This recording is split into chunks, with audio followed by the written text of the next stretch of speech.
Hey, everybody, welcome back to the show. Today, we're going to talk with my buddy Brent Moreno, who really has become is a real estate investor, but has become an expert on AI. And we're going to be talking about how AI is going to make us all irrelevant or better business owners. One of those two things are probably going to happen here. It'll be pretty exciting, pretty timely to talk about what's going on in AI. Welcome to Real Estate Investing Secrets. We're all looking for freedom and the opportunity to live better, more fulfilling lives. But most of us were trained our entire lives to work for someone else and chase their dreams. How can we use real estate investing as a vehicle to achieve financial freedom? My life is dedicated to answering your real estate investing questions and helping you build an investing business that allows you to change your life and the world around you, and to enable you to turn your dreams of financial freedom into a reality. My name is Mike Hambright from FlipNerd.com, and your questions get answered here on the Real Estate Investing Secrets Show. Brent, welcome to the show, buddy. I appreciate you having me, Mike. Yeah, I'm excited. I'm scared. I don't know what's going to happen here, but I know AI is taking over the world. I've got a lot of friends that are all in on it. I'm probably a little bit behind the eight ball and excited to talk to you today. You're the master and going to get us all up to speed, I guess. One thing that I want to say to people who feel like they're behind the eight ball on it, you're not, especially even if you just logged in to just ChatGPT and even used it one time. You'll be surprised for somebody like me who's like in it every single day. I come across people every day. I was like, what? Never heard of it. Nope, never used it. I'm like, how? I mean, it reached 100 million users in 2 months. How have you never heard this? Yeah. So you're not behind the eight ball. Matter of fact, I'd say you're still early if you have any interest in AI. To jump in right now and start using it. Even if you're, solo or you run a big corporation. One thing I tell a lot of business owners, because I talk to a lot of business owners, not just in real estate, is that, every single body in your company, you should just make it a mandate that they use ChatGPT for at least 30 minutes. Right? Just use it. And no direction. What we're going to do today is go through every area of your company, marketing, acquisitions, dispo, staffing your business, things like that, and just talk about what you can use AI for and maybe what's coming, right? And so for those of you that are using it now, some of this will be a little bit of a refresher. But despite how popular AI has become, there's not a lot of people talking about it yet on podcasts and how to use it in real estate, other than writing copy. But it's so much more than that. I think Brent's going to tell us today of what it can really do for us. So let's just talk generally. I mean, how disruptive, before we kind of dive into departments, how disruptive is this going to be for our industry, you think, Brent? I mean, it's going to be disruptive. I don't think it's going to necessarily change the fundamentals of investing, right? That's not going to change. But as far as the staff, the people, the time, I mean, it's disruptive in every industry when it comes to that aspect. I mean, I think Goldman Sachs has recently reported that 2/3 of all jobs could be automated in the next 5 years. So the problem isn't necessarily, is it going to help me buy real estate? Is there going to be real estate left to buy if this thing takes over, right? I mean, I'm not a doomsday guy type scenario. And I definitely believe that if we get this right, we can have a lot of serious positives. But as far as as a real estate investor goes, you just need to be thinking of ways, not only just for copywriting, but looking for tools on a daily basis that can help you increase your productivity, because anything that can increase your productivity, even by margins of 10%, is pretty huge and it's significant. Yeah. And a lot of us have, over the years have pivoted more to using virtual assistants and stuff like that. And it could be that you even continue the transition of needing less general kind of administrative assistance overall, right? Yeah. So the first wave of people, I believe, are going to be your customer service back end type representatives in your company that handle lead intake, that handle questions, things of that nature, your cold callers even. I saw Google Duplex back in 2018 get revealed, and I think I just watched, I don't know, it might have been 2020 when I watched The Great Hack, but I put all this together and it's like, well, if Facebook and all these other companies have thousands of data points on somebody, and an AI voice assistant can call and use that information that it has on people, then it will know how to sell you better than even you know how to sell yourself. Right. Right. So that's kind of where my brain started pivoting. I was like, man, eventually like call centers are done. Like call centers, lead intake, VAs, stuff like that. They're pretty much done. Yeah. Fast forward to GPT-3, which I started using when it came out for Jasper and a couple other platforms back in 2021. And I remember it was like only like 3 videos on YouTube about GPT-3, and I was just amazed by all 3 of them. Like, man, this is insane. Backtrack even farther, there was a humans need not apply video. I think that came out like 9 years ago, and it freaked me out. So I've been thinking about these problems for a really long time, and honestly, I kind of forgot about them until ChatGPT was released, and I was like, oh, okay, I can build on top of this. This is groundbreaking. This is different. This is new. And I think we're seeing that with, the amount of people who are embracing it moving forward and the things that have kind of happened since then. It's incredible to watch. And there's been like I was telling you earlier, there's so many things that are going on that even for somebody like myself who spends hours a day going through Twitter threads and Reddit threads and everything else, finding kind of new and what's happening, going through research papers, it's hard to keep up with even from my side, because the amount of research that's going into this now is incredible. And there's a turning point of when that happened. Used to in machine learning and deep learning, you had computer vision, you had all these other aspects of machine learning that had their own kind of unique intricacies that, certain teams were working on this side, some certain teams were working on this. Is what happens when you had the GPT aspect of it, everything became language. And when I mean everything becomes language, literally everything is a language. I was watching something the other day where they literally can take Wi-Fi signals from your house and take that signal and turn it into an image. So it can show you like how many people are in the house, what position they're in, all that stuff. It's insane what's happening. They're taking fMRI data, right? It's a brain scan, and they're taking that data and showing people images, and then they're training it on a model that will actually recreate that image of what they saw or turn it into a text. So it's basically reading their thoughts. Wow. Yeah. Insane. Yeah. So let's dive into different departments in a traditional real estate investor's business, right? So let's kind of talk about marketing first. So, and I run an agency as well, so hopefully you're not going to put us out of business here, Brent. But let's talk a little bit about how how it might impact how real estate investors market. There's some obvious stuff, probably like writing copy, like everybody. That's probably where a lot of people that are using ChatGPT right now or AI kind of start there. Like, let me have it write email sequences and stuff like that. But I know it's way more. So talk about where we're at and where we're going. Well, I do want to add something to copy as well. I've seen people, people charge money to write these beautiful listings and stuff for people. Right. I've seen those people that have been, we all want to believe we're special snowflakes and that we can't be replaced, and that, nothing can do it better than I can do it. It's just not true. I've seen a lot of people on that side of the fence where they talk about, well, it's nowhere near as good. It's nowhere this. It's like, well, it's 9 times out of 10, it's simply about prompting, right? If you can ask really good questions and you can describe something extremely well in a prompt, then you'll get better responses. But if you're just lazy and you're like, hey, write me a listing for this, it's not going to know the beds and baths. It's not going to know what your goal is. Like, you have to give it all that and give it a goal for it to actually write really good copy that doesn't, I can spot it from a mile away when somebody just does a lazy edit and just throws it in there, or lazy prompt and just throws it in there and they just paste the output.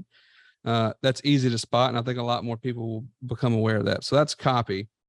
Now, you own an agency, right? So you know all about A and B testing. Well, what's happening with the advancements of AI is that you'll have A to Z to 10 billion testing that can happen all at one time simultaneously. So it can basically pick your winners and losers a lot faster and make decisions for you without having to go and compile that information. Not only just go and test that all, but create all of those tests all at one time. Right. So you could launch landing pages or direct mail or any of those landing pages, direct mail,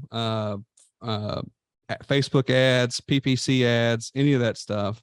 There's already people that are working on this where essentially you just, input your goal, input what your company is, and essentially it'll create all the marketing copy, create everything, import it right into Google, import it right into Facebook, and have everything done for you. And it'll test and run automatically for you over time, picking the best winners, what's working, what's not working. Yeah. Wow.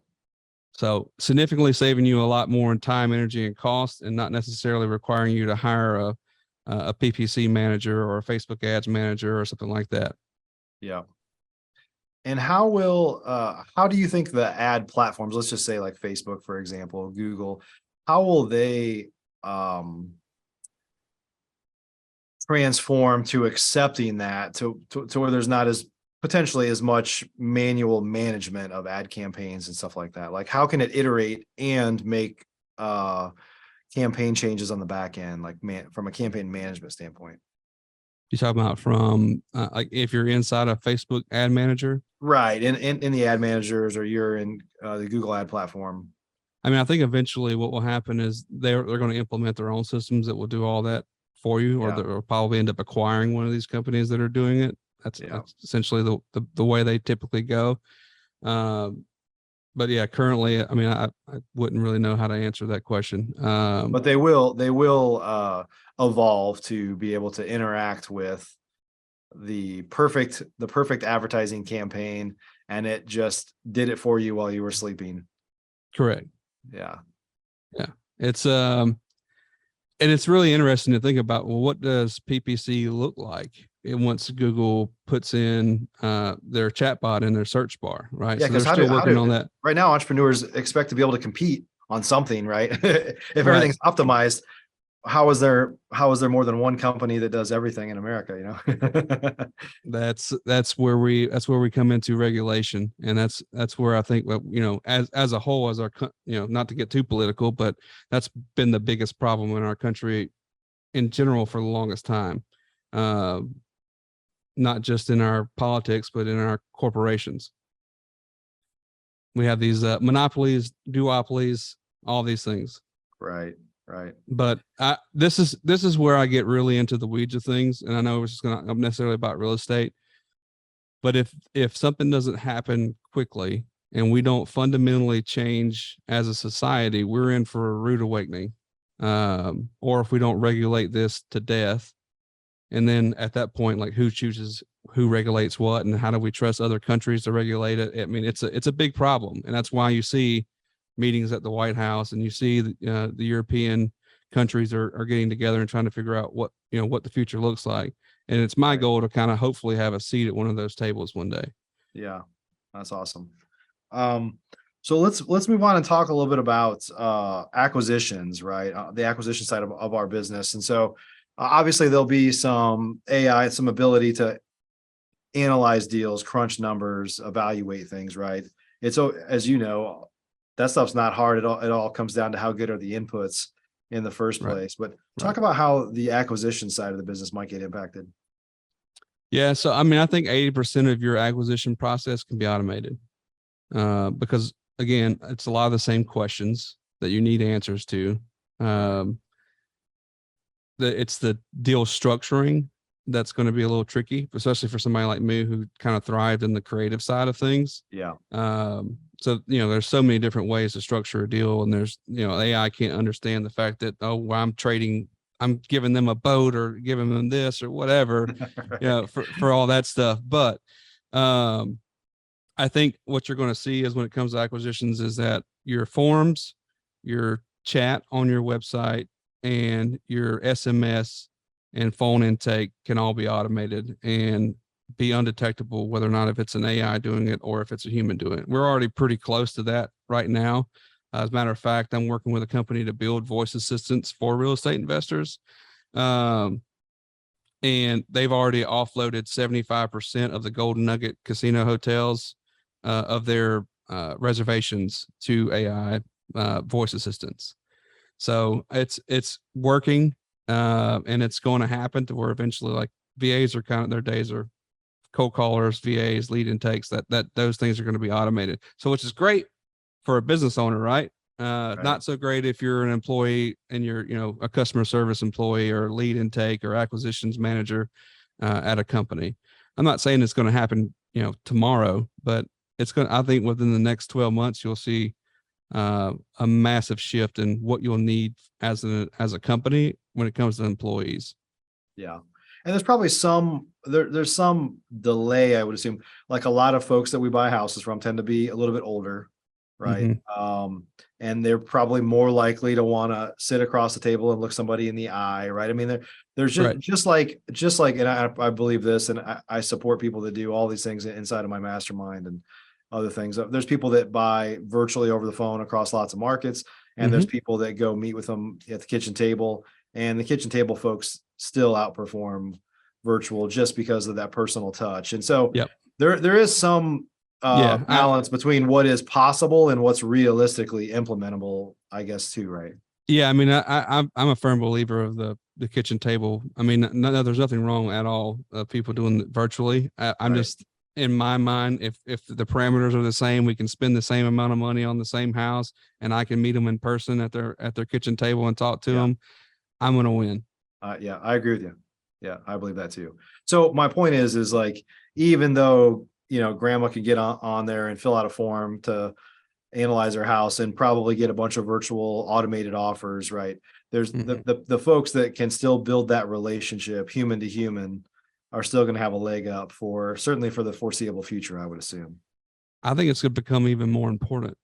Yeah. As more and more things become automated, I mean, you're already starting to see a big breakdown in trust because it's hard to tell what's real anymore, and it's going to become even harder once these get more powerful, especially when it comes to video. We've already seen it with audio. You got 3 seconds of someone's voice, you can automatically recreate that voice, and which is scary because they're already using it for scams. People saying that they got their daughter's voice and they're calling their parents and like, hey, I forgot my social security number. I need it. I'm applying for this job or whatever. And boom, there you go. You got your social hacking right there. Yeah. Wow. That's crazy. So you need to create a password, like a phrase for people. That's going to be a reality whenever you're talking to someone, to be sure that you're talking to the right person. They need to know your passcode. Wow. So on the acquisition side, it's more around lead intake, possibly analyzing properties, automating some of those things. But the relationship stuff is still going to be winning out for a while. Yeah. So, and you're seeing like even I think Deal Machine just launched last week. They launched like their Alma, I believe is what it's called. And it's basically, if you were a brand new wholesaler just getting into this business or a brand new investor just getting into it, like that looks pretty, I haven't gotten a chance to use it yet, but it looks pretty good because it's giving you like helpful tips on like how to analyze the property, and it's giving you all the information. Now that's assuming that it has all the information it needs. It might be a little bit harder if you're in like a non-disclosure state like Mississippi. But it'll tell you like this property last sold for, should be your max allowable offer, all these things. So it's basically doing a lot of the research and study for you to help you make better decisions. And right now, I think that's the most effective use case of AI, is to basically speed up your learning curve and help you make better decisions. Getting, financial analysts are also done. They're on the chopping block. Yeah. So let's move into Dispo. On the Dispo side, like, typically people have had a leg up over, it's kind of like data, right? Like I know who is buying, I know who's paying cash. It's been really archaic. Like, can you get access to your MLS? Is it a disclosure state or not? Can I find out what they paid? In Texas, you can't if it's a cash buy, if it's not on the MLS. And so how do you think, so this is probably an area where it's more about aggregation of data than it is AI necessarily. It's just like, talk about a little bit about how dispositions of properties might be impacted.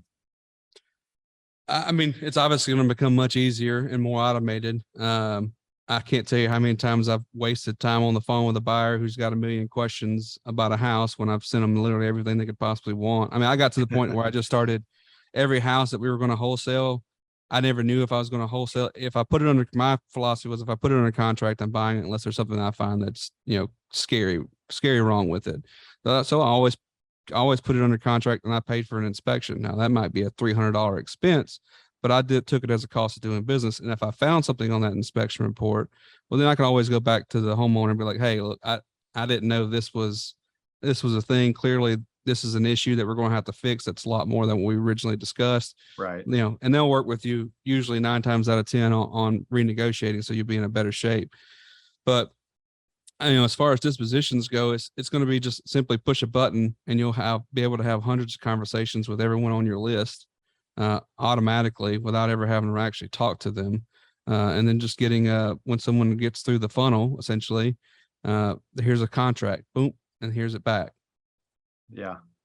Yeah. Cause at the end of the day, like, and there have been some people that have, this was an AI, but just certainly during COVID, they would go in and they would take, 3D pictures and videos, and people could kind of be there without being there. Right. Yeah. And so if you have that married together with answers to every question you could possibly have, then I guess you don't need a human salesperson necessarily that's selling it. Right. No. Yeah. Because my thought philosophy is if I send you everything you could possibly need and you're a real buyer, then I should never really even have to talk to you. Right. Like, yeah. like I'd be happy to talk to you, but like, if you're a real buyer and you got an inspection report and you got all the photos, you got everything you could possibly need, the numbers, what do you need me for? Like, Right. this is your decision to make. Yeah. And this is a little bit of a side note here, but what do you think the impact of AI is going to be on kind of the just the realtor structure in America? I mean, I think right now, even for the past like 10 years, people are pretty much finding the houses they want to look at and just using the realtor as the key holder, the gatekeeper, I guess, to get in and out of properties. But yeah, to go in and look at it. Right. Look, I mean, we've all got to adapt and overcome. I'm actually a licensed realtor myself. I think I don't know if did you see the Zillow plugin launch? I mentioned it the other day, but so ChatGPT is getting plugins, and this kind of really changes everything because it gives it access to the internet, gives it basically any business can build a plugin that they can ship out to anybody that wants to use it. So Zillow is basically going, hey, all I gotta do is go in and I can literally ask it any question. Like, I'm looking for a 3-bed, 2-bath that fits, this objective, this goal, whatever. Do you have anything in this area? And it will literally start finding everything and spitting them all right out to you right inside of ChatGPT. So think about that as an investor wise, right? If I'm setting parameters that say, I'm looking for these types of properties in these neighborhoods that fit this description that were recently canceled or are pended but canceled or didn't go through or whatever, I can get all that information sent to me just with a simple question. So I get to treat it. So as far as realtors go, it's like, look, I'm not going to downplay the good realtors because the really good ones are worth their weight in gold. But if you're playing in that kind of part-time mediocrity, I'm just kind of doing this to hopefully get a listing here and there, it's really not worth it. But I don't know. I mean, it's all going to come down to regulation, I think, with that. NAR has a lot of impact on that, but they're facing their own litigation. So who knows? Yeah. And I think back to what we talked about acquisitions. I mean, that relationship is still valuable for the people that do a good job. I don't, I'm not here to bash realtors, but like you said, there's a lot, there's some good ones and there's a lot that aren't great. And I think the average agent, and especially even before the inventory shortage, I think the average agent in America lists like 2 houses a year. It's a real small, it's like a couple friend and family type things is typical. Right. And so, and those are the ones that are probably the necessary evil, like, hey, my buddy's an agent, so I'll let him show us access, but you don't really need it because you can see everything you want to see online anyway. Right. Yeah. Interesting. Yeah. So let's get into staffing. We talked about this a little bit already. A lot of administrative type things that can be, easily outsourced overseas right now. Just general staffing, and maybe even talk about not even like general administrative, but just job search for highly qualified people. Like we've been searching for some high-end developers and stuff like that. And it's a cumbersome process, right? To find those people and interview tons of people, and maybe just talk about like how AI is going to maybe change the game there for businesses that are staffing up. Yeah. I just looked it up. I didn't really go too deep into them, but I shared it on my newsletter earlier.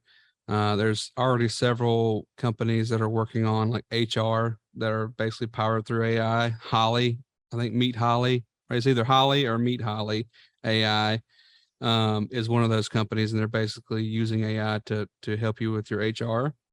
I mean, obviously, I have the same struggles you have. I mean, you're working on building platforms and things of that nature. The reality is, though, and this is the day that I'm waiting on, because I'm actively learning how to code now. I'm learning about machine learning now because I believe this is my internet moment. Right. Real estate's cool, but it's not the internet. Right. And what I'm finding is that this is the future. If you can describe it, you can create it. And that goes for anything. If you can describe the app that you want to build, you can build it without having to ever hire a developer to build it. And it's all going to come down the same back to prompting. The better you are at describing things, the better it will work. There's already several projects that are working on that. And we can get into like agents, right? That's kind of been in the hot topic recently, is what they call auto GPT or baby AGI. These are people who are open source building what they call auto agents. And essentially you give it a goal and it starts creating tasks based around that goal. So it just spawns all these agents and it goes out to the internet, it researches, it pulls what it thinks it needs, and it just starts building. The problem is that like it's still a little buggy. It's early. The second thing is like there's only so much memory it has, and it could also, eat up a ton of your money because you're having to plug in your API for OpenAI into that platform. So it can, as every time it's running, it's just running until it feels like it's met its goal. So again, back to describing exactly what you want really well, but it's doing all these tasks for you. I mean, I built an entire, like essentially press release, ideas for a presentation spreadsheet. It built all the presentations out other than the video. It just gave me all the text, but it was doing market research, doing all these things for me in the background simply because I asked it, like they gave it one goal and it starts doing it. So anybody wants to go and like play with those tools, all you need is OpenAI API key, which you can get on OpenAI. Go to search God Mode AI or Baby AGI, one of those, you'll find a platform that somebody built on top of their code. And you just plug your API key in there and it'll literally just go to town and watch it work. And it literally will show you like what's it thinking about. Okay, this is the next task. Here's how I accomplish the next task. And it's just running. And then it goes to the next task and completes until it's done. Wow. Yeah, I've seen it. I mean, the people. So one of the coolest things that I'm seeing right now is this kid who has absolutely no idea how to code at all, and he's building what he's dubbing like Pixar GPT. So he's teaching these auto agents how to open Blender, open Unreal Engine, and create a Pixar movie. Basically, you just put in a book, and it'll animate the entire thing and turn it into a Pixar movie. And I think that's kind of again, back to, if you can describe it, you can build it. Yeah. Wow. Interesting times, man. So what else what do we not talk about today that you see impacting the real estate investor side? I don't know. I mean, I'm like you, right? I'm extremely excited about the future, but I'm also extremely terrified. I don't think we're at the point where we have to worry about some kind of Skynet type situation just yet. Although that is still on the table. As much as funny as it sounds, it is still very much on the table. But what I am more worried about is the impact on jobs, because we talked about it's great for a business owner that I can replace, half of my staff or, even 30% of my staff. Well, what happens when that's 30% of the global economy? Right. Are we buying real estate then? Like, who has money? Yeah. That's kind of my biggest fear. There'll And be that's this why, period because, we buy houses for people that are in distress. Not that we wish that distress on anyone. right. Yeah. There'll be this period that there will be a lot of, it's easier to buy. People Yeah. will transition from owners to renters probably. right. So if you're buy and hold, there'll be some opportunities there, but eventually, how do people pay the rent? Right. Right. Yeah. That's kind of the big problem here. And that's why I'm firm believer and proponent of a UBI. I don't have all the answers, but I do believe that's an issue, and that's why I'm working towards creating a more fair and equitable internet. Because I believe our personal data, should be private property and treated as such. And we're more than willing to give access to it. We've shown that, but we should also be getting paid for it. So that can create my goal is to create a UBI without taxation, legislation, or any government involvement. So explain that a little bit. Basically, where people can earn money from sharing their own data. Right. Wouldn't the average, and I hate to sound like negative, but the average kind of low income person would basically just say, just take it all, right? I mean, just the same person that's like, donating plasma right now because that's all they can do, right? It's just take whatever you want, just pay me. Yeah, they pretty much are, right? So my goal is to make it to where you can select whatever you want to share. Some people like you and I or myself, whatever, may feel like I don't want to share that kind of data. Yeah, there will be a lot of people who say just take it all. Guess what? They are taking it all already. Right. Google's, the Metas, all of them are taking it all already. And they're doing it with your permission through a terms of service agreement, but they're not giving you anything of real value for doing that. So my goal is to make a fair exchange. Right? You give me permission to use your data, and every time your data is accessed, you get a piece of that action. Now, we're not talking about life-changing sums of money, but it's better than nothing, and it's better than what we're currently getting. Yeah, interesting stuff. So, what can people do?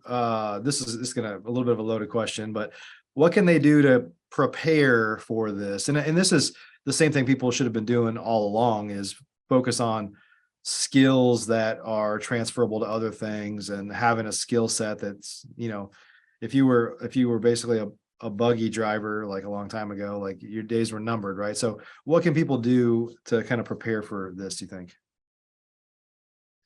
I mean, honestly, you need to do as much research as humanly possible yourself and come up with your own conclusions. My conclusion is that we have to rethink how society works currently. Everything from our education systems to our political systems, everything, finance, all of that.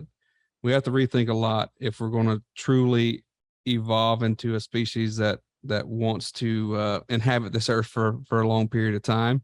And that's simply the reason I say all that. And again, I'm not a doomer. I just know that people will find this very hard to believe when I say that, like, look, this is serious.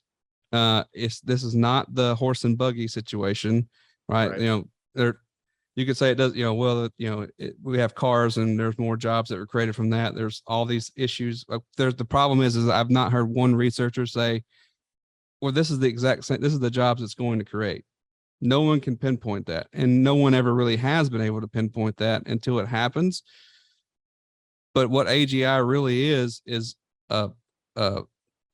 artificial intelligence that's more useful than a human. I mean, it's already smarter. ChatGPT is already smarter than humanity, than any single human, because it's so versed on so many different things, and it will hallucinate from time to time. But I think the biggest problem is, like, what do we do when humans need not apply? Right? What does that look like as a society when we don't have jobs, when we can't have jobs, and then the jobs that we do have, like, what do we do? What does life look like when work is not the centerpiece of your life? Yeah. And it's a fun and interesting question, but it's also a very challenging one to answer, because it pokes holes in everything that we know as our society. Yeah. Yeah.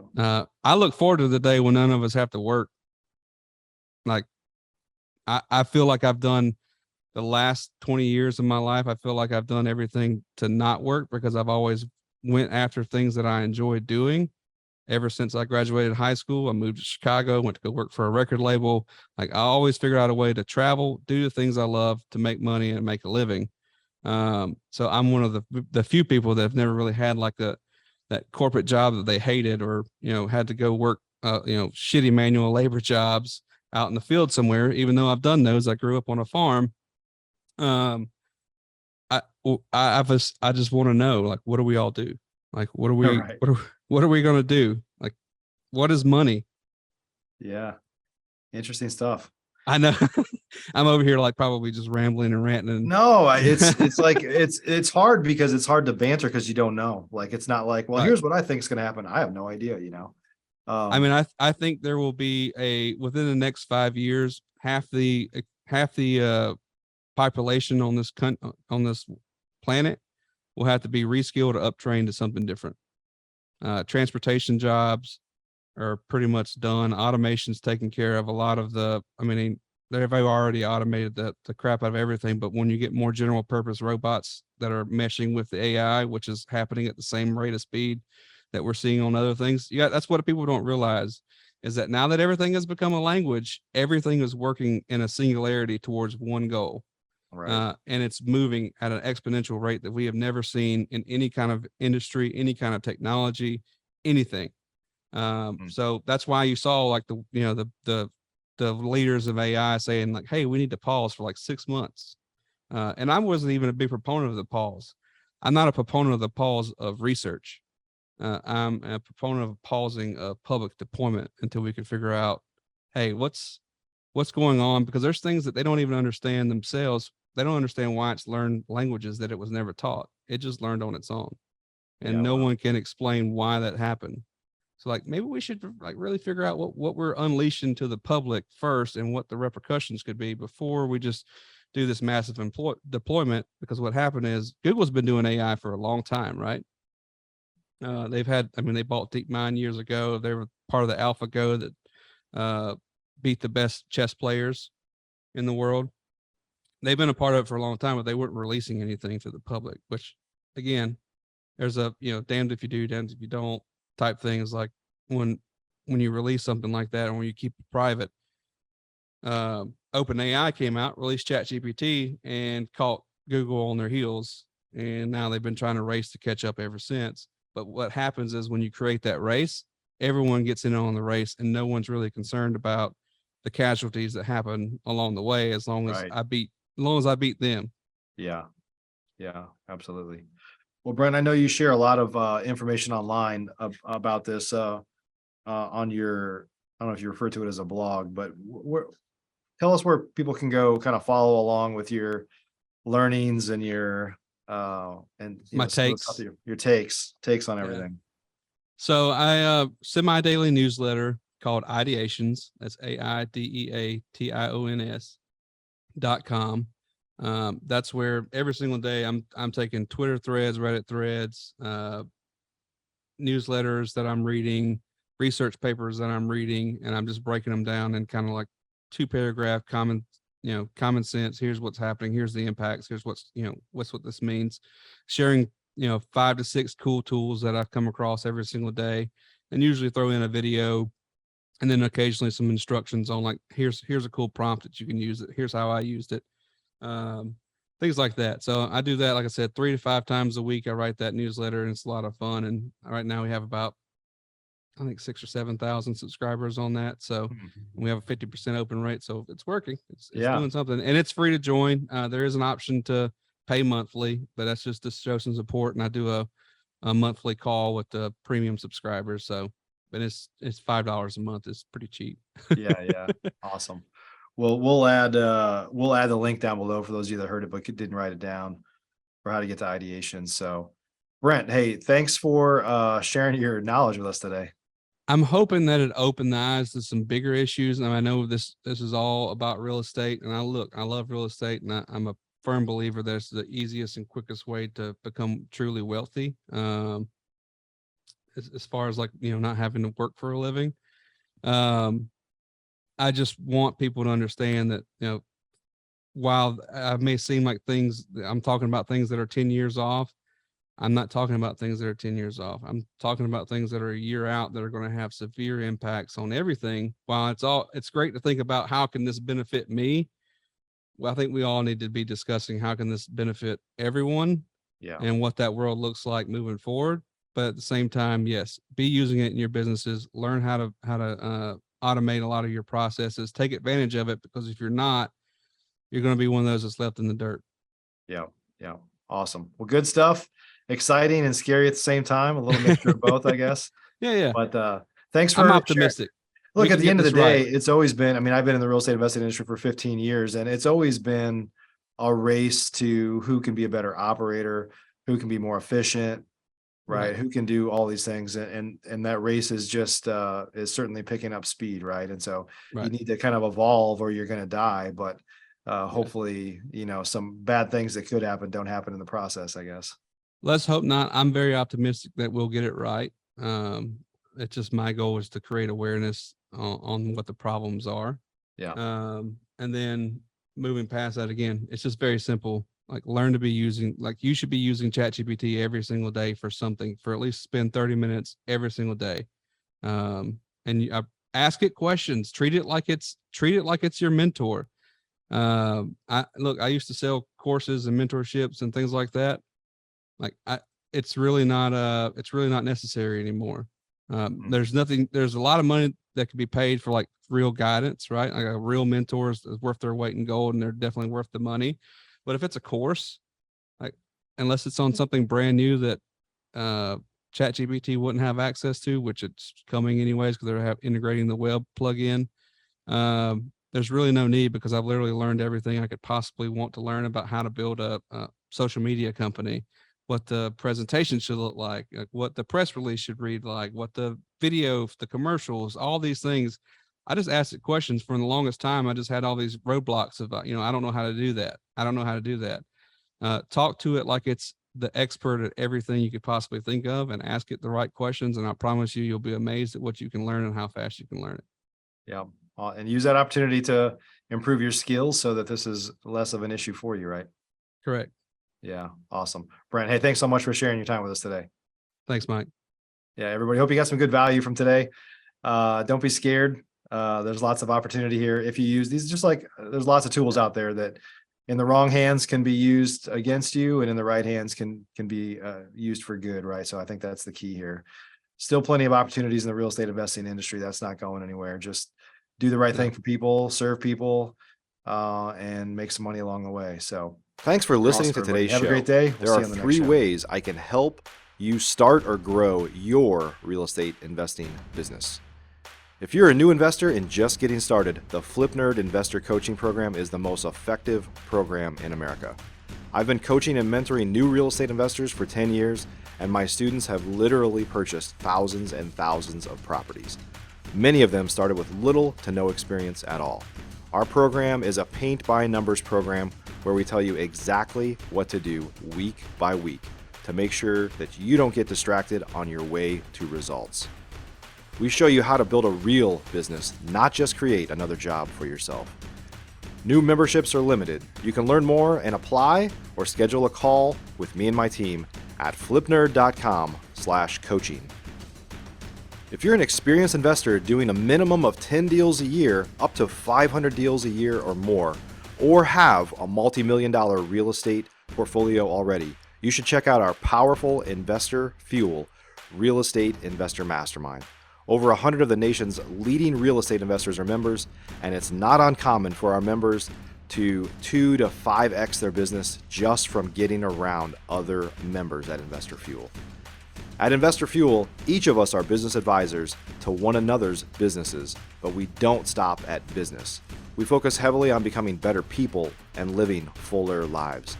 If you're looking for fuel for your business or fuel for your life, please check out investorfuel.com. Applications and interviews are required, as most investors are not a fit for our community. Please learn more at investorfuel.com. If you're not ready for coaching or masterminds but eager to start learning more about investing, please join our private Facebook group by visiting flipnerd.com/Facebook. New members get access to free training from us right here at flipnerd.com, and it's a community to safely ask your questions, a great place to get started. Simply go to flipnerd.com/Facebook to request your access today.